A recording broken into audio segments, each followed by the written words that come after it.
গতবার রসগোল্লাটা খেতে বেশ ভালো হয়েছিল, আর আমার এখানে রিভিউ দেওয়ার জন্য একমাত্র থিয়া আর রাজবি রয়েছে। তবে রেসিপিটা আপনাদের সাথে শেয়ার করাতে অনেকে কিন্তু ভালোবাসাও দিয়েছেন। আজ ভাবলাম তাই একটু গোল্লা নয়, চৌকো কোনো মিষ্টি বানাই। আজকের রেসিপি ছিল কালাকাঁদ।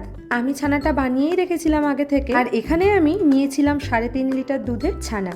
ছানাকে প্রথমে ভালো করে একটু মেখে নিয়েছিলাম, তারপর তাতে 4 চামচ মতন গুঁড়ো দুধ আর 3 চামচ মতন গুড় দিয়েছিলাম। এরপর ছানার মিশ্রণটাকে ভালো করে মেখে কড়াইতে প্রায় 10 মিনিট মতন মিডিয়াম টু হাই ফ্লেমে নাড়িয়ে নিয়েছিলাম। নামানোর মিনিট খানেক আগে দিয়েছিলাম 1/2 চামচ মতন গোলাপ জল। ব্যাস, ছানার পুর পুরোপুরি রেডি। এটাকে রেখে একটু ঠান্ডা হয়ে গেলে হাত দিয়ে গুঁড়ো করে নিয়েছিলাম।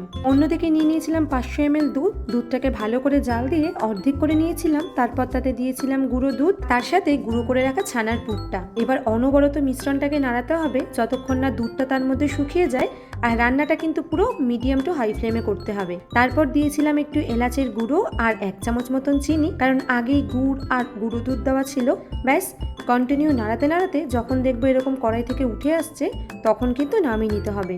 এরপর একটা পাত্রে হালকা ঘি ব্রাশ করে কালাকাঁদের পুরটা ঢেলে মোটামুটি 4 ঘন্টা মতন রেস্টে রেখে দিয়েছিলাম। এরপর ছুরিতে অল্প ঘি মাখিয়ে চৌকো চৌকো করে কেটে নিলেই তৈরি কালাকাঁদ।